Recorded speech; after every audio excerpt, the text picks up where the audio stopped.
Hoy vamos a hablar del cine y la formación de la cultura popular mexicana. Acuérdate de Acapulco, de aquellas noches, María bonita, María del alma. Acuérdate que en la playa, con tus manitas, las estrellitas las enjuagaba. Tu cuerpo del mar juguete, nave al garete. La vez pasada estábamos viendo el tema de los chicanos y el tema de la frontera. Y estábamos viendo cómo a partir del empuje económico que empiezan a tener la frontera de los Estados Unidos, muchísimos de los chicanos, de los mexicanos se van a ir para allá creando un mundo diferente que se va a llamar el mundo de los chicanos, que es un mundo de México en los Estados Unidos. Habíamos visto cómo estaban allá los originales, cómo con la fiebre del oro barrieron los originales, tanto mexicanos como anglos, que estaban en los territorios que en un principio eran de México y fueron después arrebatados por los Estados Unidos y formaron parte de la actual nación estadounidense. Vimos cómo la fiebre del oro los desapareció, los desalojó. Vimos cómo llegó la hojarasca con la fiebre del oro, cómo las prioridades históricas del proyecto de Panamá y de la Unión del Pacífico con el Atlántico determinó el destino de todos aquellos que habían quedado desde los tiempos ancestrales de la pertenencia de México a su propia nación. Vimos después cómo llegaron las oleadas, primero huyendo de la revolución y de todo lo que significaba el que la revolución le pasara a uno por encima, y luego huyendo durante la Segunda Guerra Mundial, los braceros que fueron llamados a ayudarlos en el campo mientras Estados Unidos estaba en la guerra, cómo se fue formando un mundo en el exilio, pero un mundo mexicano en una tierra que ancestralmente fue de ellos, y cómo esta situación indefinida de una tierra que ancestralmente fue de ellos, que después se vuelve una frontera que queda poblada por una cultura que ellos no conocen, con un idioma distinto, que es una cultura anglo, los va a dejar en un limbo, los va a dejar en una situación de indefinición histórica, cómo esta indefinición histórica va a generar fenómenos de creación de pertenencia, como el caso de los pachucos que estábamos viendo, o fenómenos de búsqueda de identidad y de raíces a partir del hecho de ser mexicanos, como en el caso de los estudiantes que empezaron a reivindicar derecho a una alta calidad académica y a un nivel de vida similar al que tienen los estadounidenses a través de los estudios, todo lo que fueron los movimientos por el derecho a la excelencia académica, a la igualdad en el trato escolar en términos de contenidos.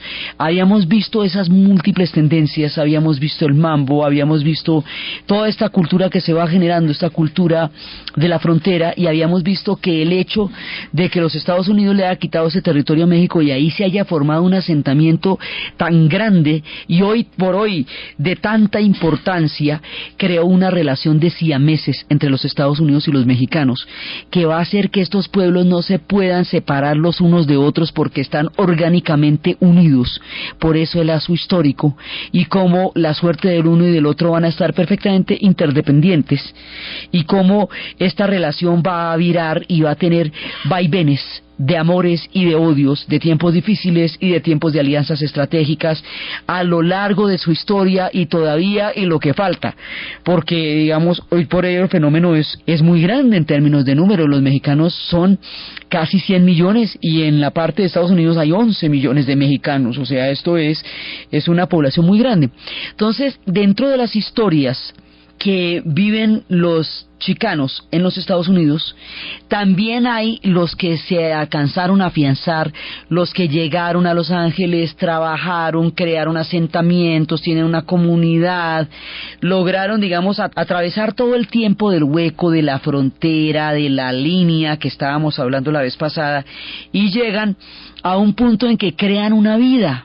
Y hay una historia de una comunidad, la comunidad de Palo Verde, que va a crear toda una vida, 2 generaciones, todo un trabajo, todo un pueblo entero que está allá, y van a ser desalojados por la construcción de un estadio de béisbol cuando los Dodgers se van a mudar a la ciudad de Los Ángeles, y en el asentamiento conocido como Chávez Rabín va a haber un desalojo y los van a borrar del mapa, los van a sacar de ahí porque viene un estadio estadios y a los proyectos de desarrollo pueden borrar de un solo plumazo con comunidades que han atravesado todo este gigantesco dolor que habíamos visto la vez pasada para llegar a tener un mundo, una tierra, una vida, y una vez que la tienen, esto es tan frágil que puede pasar una cosa como esas que pasó en 1952, efectivamente van a llegar y los van a borrar de allá. Entonces, esta historia, que es con la que empezamos antes de nuestro paso y de entrar en lo que va a ser el cine y la cultura popular mexicana, que es aquello que va a poblar de manera más concreta y tangible el imaginario del mundo mexicano en América Latina. Antes de entrar en ese mundo vamos a contar esta historia de Chávez Rabín, la historia del desalojo de esta comunidad a partir de la construcción del estadio de béisbol, va a ser llevada a la música por una especie de antropólogo musical que se llama Ry Cooder.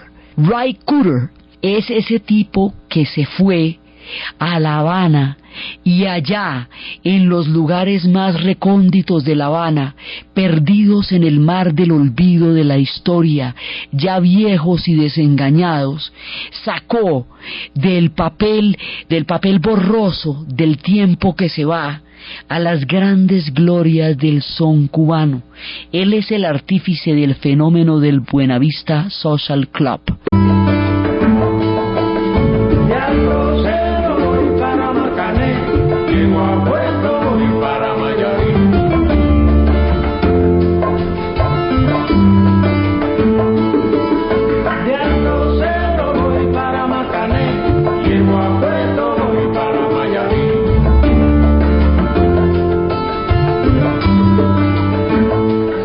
Este personaje, el que nos trae el Chan Chan, nos recuperó tesoros tan maravillosos como Compay Segundo, como Ibrahim Ferrer, ya se nos fueron esos dos, Elías Ochoa, Omar Aportuondo, toda esta gente gloriosa del son que estaba de moda precisamente en los 40 y en los 50, en la era de los pachucos. Esta era la gente que cantaba. Él nos recupera eso. Bueno, este mismo personaje, el que se fue por todas las calles de La Habana, recuperando las glorias del gran son cubano, este mismo personaje es desde California. Nació en Santa Mónica, vivió cerca él es norteamericano, es estadounidense, y él vive cerca de una antigua comunidad sobre el fantasma de lo que era Chávez Rabín. Entonces este hombre siempre oyó hablar de eso, pero como una alusión sumamente vaga. Y un día se va a encontrar con un tipo que se hizo todas las fotos de esa comunidad antes de que la borraran, y a partir del encuentro con este personaje, él va a recrear la historia de qué fue lo que pasó, cuál es el fantasma de Chávez Rabín, y cómo fue que él logró recuperar esa memoria musical. Don Nordmark era el que había hecho en el 49, pocos años antes del comienzo de las obras. Don Nordmark había realizado un ensayo fotográfico. Él le había tomado la foto a los vecinos, a los personajes, a las casas, a los jardines, a los autos, a los bebés, a las escuelas, a la vida, al boxeo, a todo lo que era la comunidad, el mundo que existía allá. Entonces este personaje es, digamos, un documento valiosísimo de lo que era Chávez Rabín, y lo que va a hacer Ry Cooder es aplicar este mismo sentido de la sensibilidad social, histórica y musical para poder contar la historia de lo que pasó allá. Y esa es la que vamos a contar en primera instancia. Entonces aquí hay una advertencia, esto es un trabajo musical. Él va cogiendo, y es un trabajo musical en Spanglish, algunas son en inglés, otras son en español. Él va a contar cómo primero tienen un aviso que en la metáfora del trabajo musical de Chávez Rabín se muestra como una especie de ovni que les advierte que los gabachos, que es como habíamos dicho que le dicen ellos a los ciudadanos estadounidenses, van a construir un estadio y que van a borrar la comunidad. Entonces esto empieza como una metáfora de un ovni que se les aparece y les dice que se pongan las pilas porque los van a borrar de ahí. Órale, esos palos feos del barrio de Palo Verde. Quiero que se pongan muy al alma. Quiero que sepan y que se pongan muy alerta de que hay unos gabachos que les quieren quitar sus tierras y poner un estadio de béisbol para ringar nuestro barrio. ¿Me entiendes, Méndez? esa manera se les advierte, si me entiendes, Méndez, que ya tuvo, que esto se va a poner del tamaño que se va a poner. Entonces ellos ya tienen la advertencia, y esto, digamos, es como una reconstrucción, como una deconstrucción de cómo pudo haber sido todo el sentimiento de esa comunidad con lo que iba a pasar, y cuando les van a pasar por las obras. Ustedes imaginen lo que es un estadio de béisbol en una comunidad chicana. Eso, mejor dicho, con el tamaño de esos estadios no quedan para el cuento. Entonces aquí hacen una mezcla de lo que pasa en Chávez Rabín, con la resistencia que la gente tuvo, con las trincheras que hicieron, con las indemnizaciones absurdas que les dieron algunos, con historias de matanzas que sí hubo con respecto a la población pachuca, que en diferentes rebeliones una es una matanza durísima, y recogen como ese sufrimiento que ellos han tenido dentro de ese limbo histórico en el que viven, y cuando al fin la consiguen y la tienen bien, se los van a llevar por delante. Entonces el relato de este recuerdo dolorosísimo es lo que ellos llaman una onda callejera.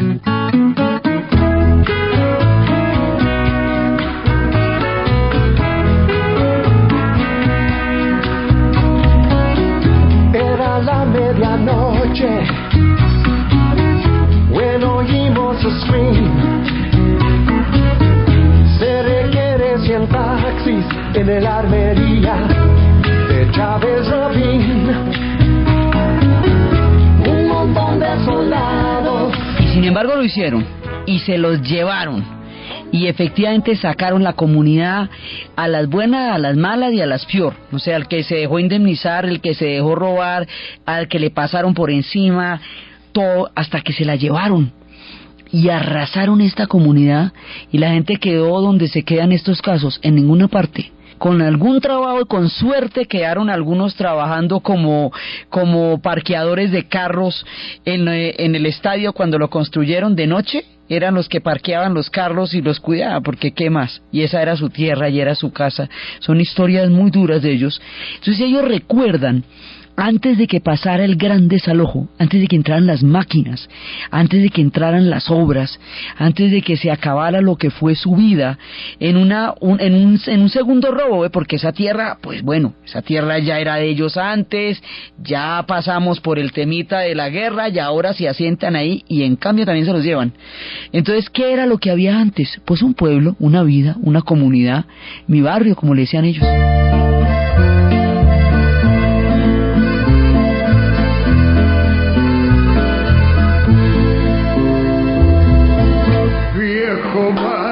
Barrio viejo,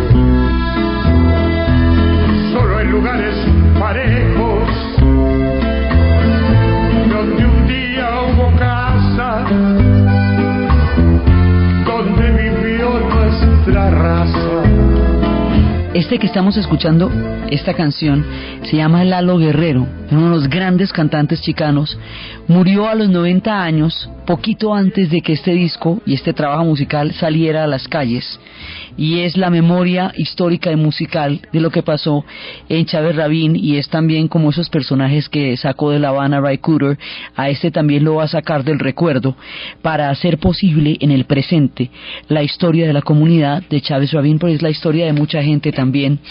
Entonces, así terminamos un poco esta primera mirada que hacemos a la frontera, esa mirada que tiene tantas variables, que algunos dicen que es desde los hijos de Zapata a los hijos de Sánchez, haciendo alusión al trabajo antropológico y sociológico de Oscar Lewis sobre lo que fue el hacinamiento, lo que fueron los grandes inquilinatos que se formaron allá, todo eso. Entonces, la gente de la frontera tiene toda clase de historias, tiene las historias del hueco, las de los coyotes, o sea, aquellos que trafican con las personas cruzándolas la frontera, tiene las historias de los que llegan a crearse en bandas callejeras, tiene la gente que llega a hacer asentamientos como los de Chávez Rabín, y que nunca están del todo seguros, porque esto puede pasar en cualquier momento. Cuando hay una obra que signifique progreso en términos de la sociedad, pues a ellos los barren.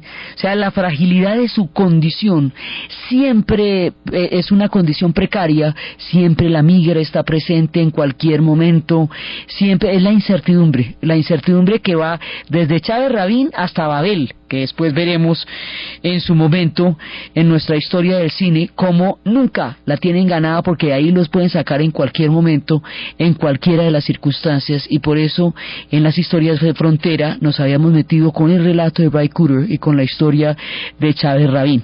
Unos mexicanos se van para allá, para la frontera. Otros mexicanos, por el mismo problema de no tener una articulación económica, el crecimiento de México va a ser muy grande, pero no tiene la capacidad para absorber en términos de economía formal a toda la población, no puede. Entonces mucha gente pues queda por fuera del sistema productivo, mucha gente queda en la informalidad, porque no da para tanto tampoco. Precisamente esa es la diferencia entre el primer mundo y el segundo mundo, o el tercer mundo. En el primer mundo la mayoría de la población está absorbida dentro del sistema económico, en los otros mundos no, muchísima gente queda por fuera. Entonces aquí hay mucha gente por fuera. Unos se fueron para la frontera, atravesaron el hueco y pasaron las historias que hemos contado de lo que son los chicanos y los pachucos y los emigrantes. Otros van a moverse, van a desplazarse hacia el gran Distrito Federal, hacia la Ciudad de México, convirtiendo la Ciudad de México poco a poco en una de las urbes más grandes del hemisferio. Es impresionante, de todo el continente, porque esto va a llegar a llenarse de tal manera de todos los rincones de México que van hacia el Distrito Federal, que va hoy por hoy, pues eso tiene 27 millones de habitantes, es una cosa absolutamente inimaginable, eso no termina en ninguna parte. Eso se fue formando poco a poco, buscando oportunidades. Habíamos visto en las tierras de Juan Rulfo que los pelados que iban a poder sobrevivir ahí no tenían nada que hacer. Muchísima gente no tiene nada que hacer donde va, no tiene oportunidades económicas, va para el DF, que es como le dicen a la ciudad capital de México, ellos le dicen el DF, el Distrito Federal. Entonces van llegando al DF de todos los rincones de México, y al llegar al DF van llegando con su música, y la música folclórica, la música regional que cada uno de ellos tenía, al encontrarse en un solo sitio, se va a convertir en una música que pasa de ser de una región y de otra a convertirse en una música que empieza a popularizarse. Y aquí se nos junta con el hecho de estar en la era de Lázaro Cárdenas. Entonces, digamos, este personaje siempre nos acompaña. Lázaro Cárdenas va a tener no solamente un apoyo muy grande por la pintura, como vimos en su momento los muralistas, va a tener un apoyo muy importante por todas las manifestaciones culturales de México. Va a ser un tipo impulsador de todas las formas de la cultura popular mexicana, a tal nivel que va a lograr que se universalice. En ese sentido va a ser un poco como fue Getúlio Vargas en el Brasil, en su momento también con la samba y con la creación del fútbol y ese imaginario poderoso de la gran nación brasilera. Pues bueno, lo suyo va a ser Lázaro Cárdenas también. Entonces, Lázaro Cárdenas va a hacer una campaña política con un personaje que a partir de ahí se va a volver un arquetipo histórico, que es el equivalente a decir México, el mariachi. Entonces se va con el mariachi Vargas, y ese mariachi Vargas lo va a llevar a la radio, y la radio va a ser en este momento de nuestro relato importantísima, porque la radio es el medio de comunicación de masas más importante en este momento del relato, porque es donde, a través de la cual todo México va a conocer las canciones. Entonces, con la estructura, con el mariachi, con la figura del mariachi, se va estructurando lo que es la música ranchera. Es cuando le meten las trompetas, y esto ya empieza a tener toda una forma: el guitarrón, el sombrero, las trompetas, los violines. Esto ya van a ser las figuras que van a dar las serenatas, y esto sí, mejor dicho, todo el que oye esto sabe de qué estamos hablando, pues porque es lo más conocido y lo más presente en nuestra propia sociedad de la cultura mexicana, es la figura del mariachi. Y no pares en cualquier esquina un viernes por la noche a ver de qué estamos hablando. Entonces, este personaje, Lázaro Cárdenas, le va a dar un aval político importantísimo a través de su campaña. Y así empieza a popularizarse en la radio, ya no como una historia de un pueblo o del otro, sino ya como una historia cultural de México, la ranchera.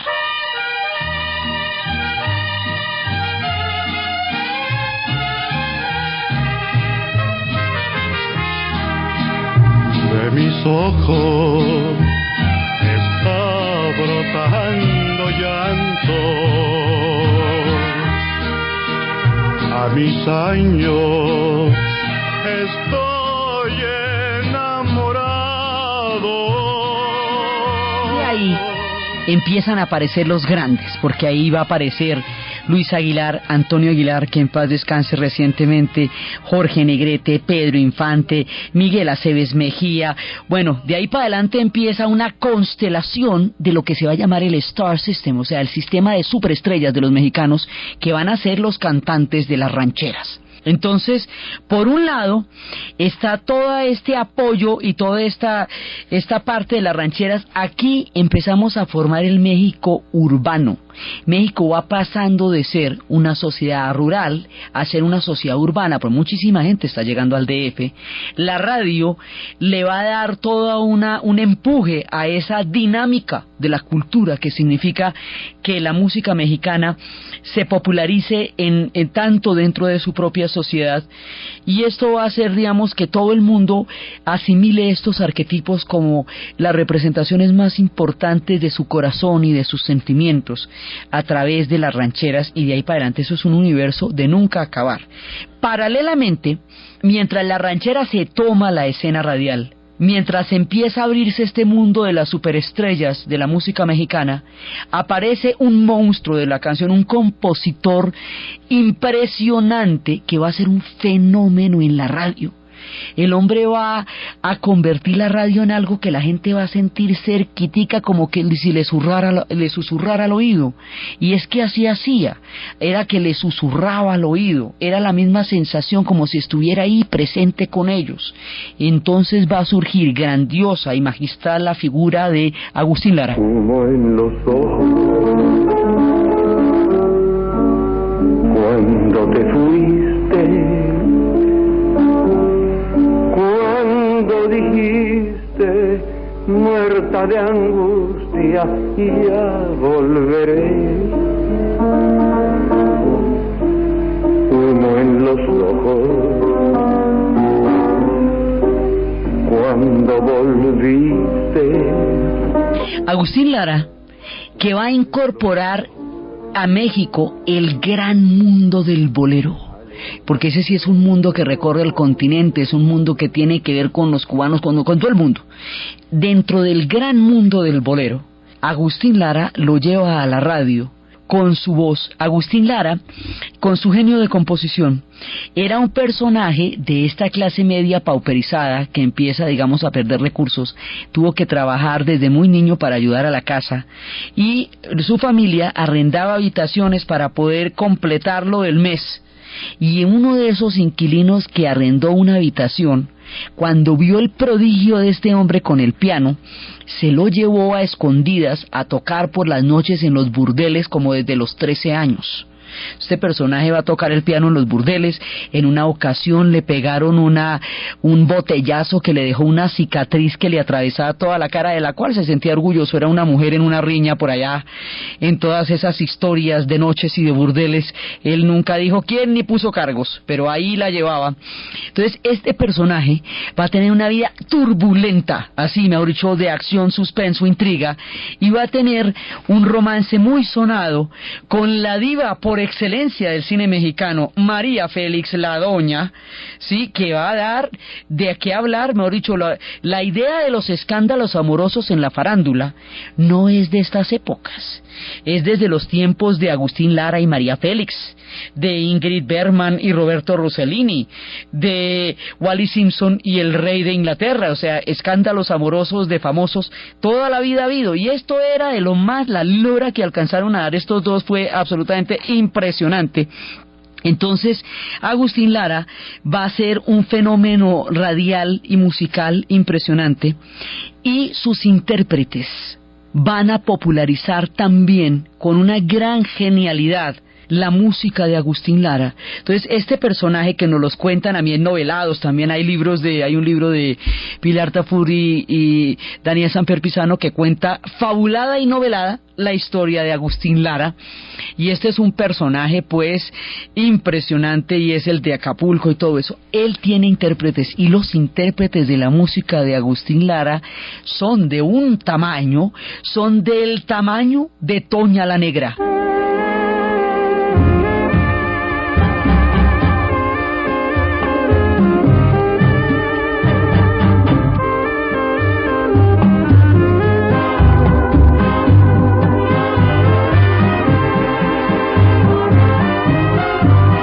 Después de tanto soportar la pena de sentir tu olvido.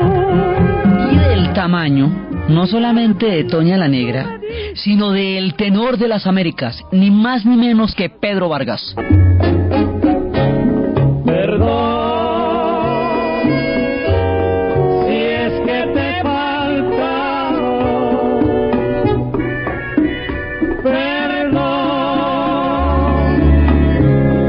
cariñito amado, el adorado, dame tu perdón. Aquí escuchábamos a Pedro Vargas con otro de los grandes, con Benny Moré, los dos cantando Perdón, el Benny cubano. Y este personaje va a ser, digamos, del corazón de toda la América Latina. Pedro Vargas, muy agradecido, muy agradecido, muy agradecido, siempre decía Pedro Vargas. Entonces, con una constelación de estrellas como la que les acabo de contar, va a surgir otro fenómeno fantástico: el cine. Entonces resulta que el cine en México tiene el mismo tiempo que el cine en Estados Unidos. ¿Por qué? Porque resulta que Thomas Alva Edison no solamente era un gran inventor, sino que también era un muy hábil negociante. Alva Edison, entre las muchas cosas que se inventó uno de los aparatos, digamos, de las cámaras para producir el cine, el cinematógrafo. Ese fue uno, mucha gente está trabajando en eso, bueno, ese fue uno. Alva Edison creó las patentes, o sea, patentó el invento. Al patentar el invento, en ese momento, todo el que filmara utilizando su aparato tenía que pagar por la utilización del aparato. Eso hizo que un grupo de europeos que de origen húngaro, de origen judío, que venían huyendo de todas las historias de Europa, llegaran a una finca donde instalaron todos los equipos de cine, una finca lo suficientemente cerca de la frontera para que en el momento en que llegaran los señores de las patentes, ellos pudieran eludirlos atravesando la frontera yéndose para México. Entonces, en la pura frontera entre Estados Unidos y México, esta finca se llamaría Hollywood, y allá crearon la gran industria del cine. Entonces, por un lado, el cine les quedaba ahí al ladito, no es que ahí quedaba Hollywood, ahí nomás. Y por el otro lado, en la alianza estratégica que tuvo México entre Lázaro Cárdenas y Franklin Delano Roosevelt, pues todo el material necesario para las películas estaba a disposición de los mexicanos, porque ellos no tenían ninguna restricción. Eran socios de los norteamericanos, socios estratégicos, entonces no había problema. Entonces existe la cercanía de Hollywood, existe la facilidad para el acceso al celuloide, a todo el material cinematográfico. Entonces empiezan a aparecer cerca de la misma época, hay una especie de paralelo entre el cine mexicano y el cine en Estados Unidos. Pero en México, con esta cantidad de estrellas de la canción, lo que va a hacer el cine es una especie de guión de bandas sonoras. O sea, es realmente la ranchera la que va a protagonizar el cine mexicano, y el guión va a ser una manera de ensamblar las rancheras alrededor de una película en un fenómeno análogo, muy parecido a lo que hoy pasa en la India, en el famoso Bollywood, en Mumbai. En la India lo importante es la banda sonora, es tanto así que los intérpretes de la música de las películas de la India son tan importantes como los actores, y la película es casi que un pretexto para pasar la riqueza musical de las bandas sonoras del cine de la India. Bueno, pues el cine mexicano es lo mismo. Entonces, ¿cuál es el Star System? O sea, el sistema de las superestrellas del cine. Pues todos estos cantantes de rancheras que nos hemos cantado ahora van para el cine. Y al ir para el cine, entonces las películas mexicanas van a ser apoyadas. Lázaro Cárdenas le va a dar el mismo apoyo a la industria cinematográfica que le dio a la pintura, que le dio a la radio, que le dio a todo lo que vaya a articular la identidad y la cultura popular mexicana. Entonces, con la cercanía de Hollywood, con el acceso a los materiales, con los actores, los directores norteamericanos cada ratico pasando la frontera, o sea, la influencia, con el apoyo, es muy importante el apoyo de Lázaro Cárdenas, porque el apoyo del Estado a la industria cinematográfica la hace posible, la deja respirar, le garantiza que pueda subsistir, y la industria del cine empieza a hacer que México se mire a sí mismo, se refleje en sus propios personajes, recree su cultura y le va a dar una retroalimentación a la cultura mexicana a través de la imagen de sus propias películas, porque el cine construye identidad en un pueblo de una manera importantísima. Entonces este apoyo fue definitivo. Entonces van a tener una cantidad, digamos, de características cinematográficas. Una son todas las bandas sonoras y todas las películas mexicanas donde todo el mundo canta y son historias de amor que se van a hacer además a la lata. Es que son, pero miles de películas que se van a hacer en lo que se llaman los años dorados del cine. Los años dorados del cine son la década de los 30, la década de los 40 y la década de los 50. Ya después morirá el cine y ya veremos en su momento por qué Hollywood despuntará. Además, durante los años 40, en Estados Unidos está ocupado en hacer un cine que sea más de campaña por la Segunda Guerra Mundial que en desarrollar la industria en sí misma. Así que es un tiempo de, digamos, de florecimiento del cine mexicano. Después, cuando Hollywood reactive su industria y Estados Unidos se vaya convirtiendo en una potencia, el cine va a quedar relegado, ya va a quedar atrás durante un poco de tiempo, y además va a aparecer la televisión, pero eso viene más adelante. Durante la época dorada del cine hay, por un lado, el sistema de las superestrellas que van a protagonizar las bandas sonoras y las películas que son prácticamente musicales. Todo el tiempo están musicalizando las glorias. Entonces mire que pasamos del campo a la ciudad, de la ciudad a la radio, de la radio al cine. El cine se universaliza, porque ese cine sí se sale del ámbito puramente local mexicano y empieza a recorrer el mundo hispano. Y en el mundo hispano todo el mundo vio las películas mexicanas, las películas en blanco y negro, todo el mundo las vio. Y al universalizarse da a conocer y populariza la cultura mexicana en América Latina. Como va para sociedades que tienen problemáticas muy parecidas, este cine le habla mucho a la gente, porque trata sociedades que entienden cómo es la sociedad mexicana. Este cine tiene héroes populares y se articula alrededor de la figura del pueblo, porque es el cine que hace un país que hizo una revolución. Porque también el cine tiene que ver alrededor de qué se articulan las problemáticas. Muchas películas inglesas tenían la nobleza y la realeza como sus protagonistas, porque la monarquía es el hilo conductor de la nación inglesa. Bueno, pues aquí es el pueblo, porque ellos hicieron su revolución, y este es el cine que está apoyando Lázaro Cárdenas. Entonces, aquí el protagonista es el pueblo. También el protagonista de las películas rusas es el pueblo de ese momento. También el protagonista del neorrealismo italiano en la posguerra es el pueblo. Pero aquí hay una diferencia. En el cine mexicano hay humor, hay picardía, hay humor, hay música. Es un cine más de comedia. No deja de mostrar realidades, pero de una manera amable. Y dentro de eso hay un personaje que, si bien en la comedia los cómicos del cine norteamericano, del cine de Estados Unidos, vienen del mundo de la acrobacia, como el caso de Buster Keaton, que además se va a plasmar a través de las películas mudas, o el entrañable personaje que vendría de Inglaterra y se haría popular en Estados Unidos, el siempre maravilloso Charlotte, este personaje de Charles Chaplin que siempre desafiaba los grandes poderes del mundo industrial, de todas esas historias en las cuales triunfaba la bondad de este personaje popular. En el cine mexicano, el personaje no es un acróbata, sino un verdadero genio de la palabra.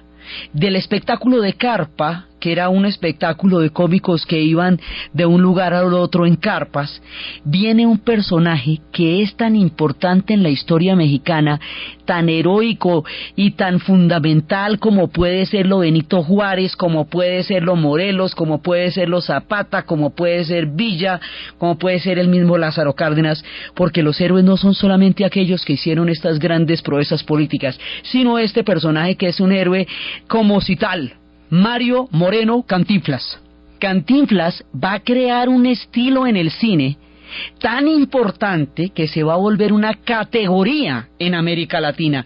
Cuando alguien habla de una manera en la cual dice una cantidad de cosas que en el fondo nadie entiende qué es lo que está diciendo, se dice que está echando un discurso cantinflesco, porque Cantinflas generó este personaje que era capaz de manejar el lenguaje de una forma tan supremamente hábil que lograba crear unos monólogos absolutamente gigantescos y que lograba triunfar, salirse con la suya.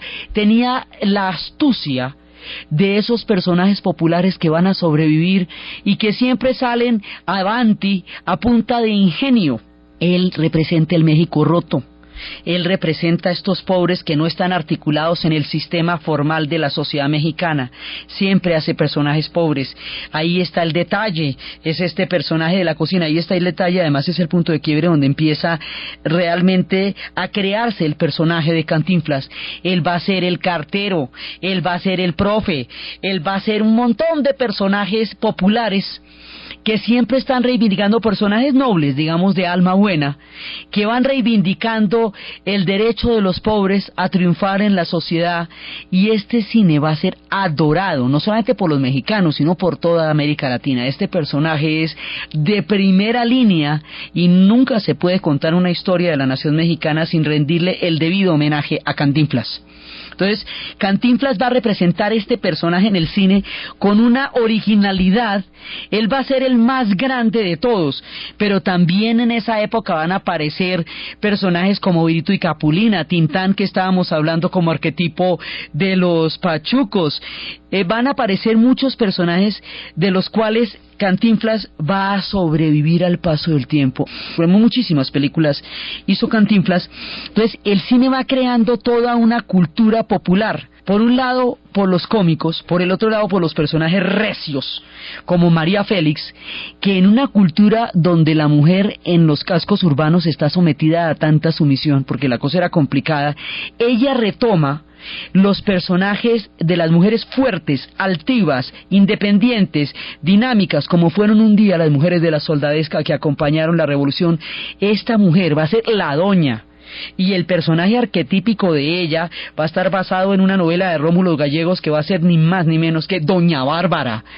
Y María Félix va a ser un mujerón, la cosa más impresionante, una de las verdaderas divas del cine. Y cuando le preguntaron que por qué no hacía películas en Hollywood, ella dijo porque no quería hacer, dijo, yo no quiero hacer ni de prostituta ni de ladrona, y en Hollywood no contratan a los mexicanos para nada más, entonces me quedo aquí tranquilita haciendo un cine digno de un arquetipo fuerte y totalmente autónomo y altivo, como fueron los personajes que interpretó María Félix, María Bonita, con sus historias con Agustín Lara. Entonces, aquí va surgiendo el arquetipo del cine mexicano. Y el cine mexicano, el cine popular mexicano, va a ser una industria enorme, donde los directores del cine popular todavía no son una figura. Hay otro cine de autor, que lo vamos a ver después, pero hay un cine popular que se produce en grandes cantidades. Entonces, de ahí, de Cantinflas, después va a aparecer un personaje. No solamente aparece Cantinflas, sino que también hay otro personaje que va a ser importantísimo, y ese personaje es ni más ni menos que el Santo. El Santo es un personaje que originalmente era un cómic, una historieta basada en El Fantasma, el personaje de Lee Falk. De ahí sacan el Santo, el enmascarado. y él va a traer las máscaras y luego va a ser un personaje del cine y va a hacer cualquier cantidad de películas con un éxito tan grande que va a llevar el tema de la lucha libre, y un empresario se va a ganar la lotería, va a crear las arenas y va a crear la industria del cine alrededor del santo. Esto es tan importante y tan popular que hasta en Turquía le tienen culto al santo. Ellos tienen toda una adoración, y en la Cinemateca de París hay una sección destinada única y exclusivamente a las películas del santo, que preconizaban el mundo de la lucha libre muchísimo antes de Bruce Lee y mucho antes de Jackie Chan, y por supuesto de los tiempos de las dagas voladoras, en las cuales ahora, antes de todo eso, estaba el santo. Y con esto una parte importantísima de la cultura mexicana, que es precisamente la lucha libre. Más adelante, cuando la televisión empiece a tomarse el mundo, cuando Hollywood se vuelva una industria descollante con la cual no pueden competir el cine mexicano, cuando el color encarezca la tecnología tanto que ya no es accesible, cuando no pueda responder a la televisión, porque es que Hollywood pudo responder al reto de la televisión haciendo las grandes superproducciones de Cecil B. DeMille, o como Los 10 Mandamientos, o películas punzantes y durísimas como las de como Una gata sobre el tejado caliente, o Quien le teme a Virginia Woolf, que eran las que hacía Samuel Goldwyn. Los mexicanos no pueden hacer nada de eso. Entonces el cine, por eso es que la era dorada del cine va a ser solamente estas 3 décadas y después desaparece para resurgir más adelante como el cine de autor, que vamos a ver en su momento. Y en la televisión, un personaje tomado, digamos, de muchas de los arquetipos de Cantinflas, sobre todo más que de sus monólogos, porque en eso nadie, ni antes ni después, ha podido igualar la figura de Cantinflas, de los diálogos.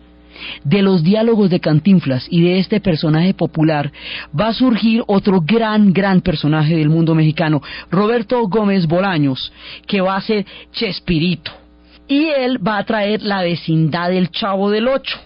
Sí, allí donde, en ese México roto, si el chavo es un niño abandonado que vive en un barril, en la vecindad, donde don Ramón, que nunca tiene empleo, el papá de la Chilindrina, siempre debe la renta, todo el mundo está vaciado, ahí medio sobreviven el profesor Girafales y el señor Barriga, que es el que cobra la renta que nunca nadie le paga. Este personaje Gómez Bolaños va a crear una gran cantidad de personajes en el mundo mexicano. Uno es la vecindad del Chavo, y otro va a ser tomado de los superhéroes, tomado también del santo, el Chapulín Colorado. No contaban con mi astucia. Entonces aparece un héroe que no tiene plata, ninguno de estos héroes tiene plata, además no tienen poderes, son simplemente valientes, y el Chapulín ni eso, porque que si lo hago, y que si lo hago así, pero yo, entonces este no, ni siquiera es valiente. Un día además es un héroe que no tiene, le pedían 5 pesos, no, si yo soy un héroe del tercer mundo, y cuando dicen, pero ya, él dice, es que no me tienen paciencia, y es todo este personaje de, ¿y ahora quién podrá defendernos? Yo, el Chapulín Colorado, dicen, no contaban con mi astucia, y va creando todo un imaginario. Estos son personajes de ese México roto, de ese México del rebusque, donde la gente trata de sobrevivir como puede, en las circunstancias más complicadas, y logra hacerlo con humor y logra hacerlo con cariño. Eso es, digamos, como lo dirían ellos mismos, tómalo por el lado amable, que es una manera de mostrar realidades bravas del mundo mexicano a través de un mundo humorístico, que es el mundo de la vecindad, y donde hay personajes después como los ladrones, que es el Chompiras, y personajes que son muchísimos personajes que va creciendo en diferentes secciones, pero esos personajes van a ser increíblemente populares, no solamente en México, sino en toda la América Latina. El Chapulín Colorado va a marcar un hito en la historia de la televisión del continente. Entonces, así se va formando la cultura popular mexicana, en donde todos estos personajes van a formar una parte fundamental del imaginario de nuestra cultura y de nuestro continente, viniendo directamente del proceso que tiene México de articularse como una identidad cultural ellos mismos también. Igualmente va a haber personajes del cine de autor, que en su momento vamos vamos a ver que son los personajes, la influencia del surrealismo, la gente como Buñuel, como Arturo Ripstein, la gente como el Indio Fernández, que va a crear otro tipo de arquetipos y que preconizan el gran cine que ahora están haciendo los mexicanos. Y fue por ellos, por el trabajo que ellos hicieron, que luego va a existir gente que haga Babel o El laberinto del fauno. Eso lo vamos a ver en su debido momento. Entonces, la manera como ellos van a llevar al gran cine que hoy están haciendo los mexicanos y la forma como la literatura va a estar totalmente entretejida entre el mundo del cine y el mundo de la gran novela, del boom latinoamericano, dentro de la formación de toda la cultura popular de este gran país, es lo que vamos a ver en el siguiente programa. Entonces, desde los espacios rotos y dolorosos de Chávez Rabín, desde ese desplazamiento de los pueblos cuyos estadios les cayeron encima, como la comunidad de Palo Verde, desde las historias de amor y dolor de Agustín Lara y María Félix, desde los mariachis que cantan en las serenatas y en todas las historias de amor, desde las bandas sonoras del cine, desde los grandes intérpretes como Pedro Vargas, desde los arquetipos cinematográficos, desde la genialidad de Cantinflas, desde la mirada de Roberto Gómez Bolaños y todos los personajes que pueblan el mundo de la cultura popular mexicana. En la producción Ernesto Díaz, en la narración de Ana Uribe, y para ustedes feliz domingo.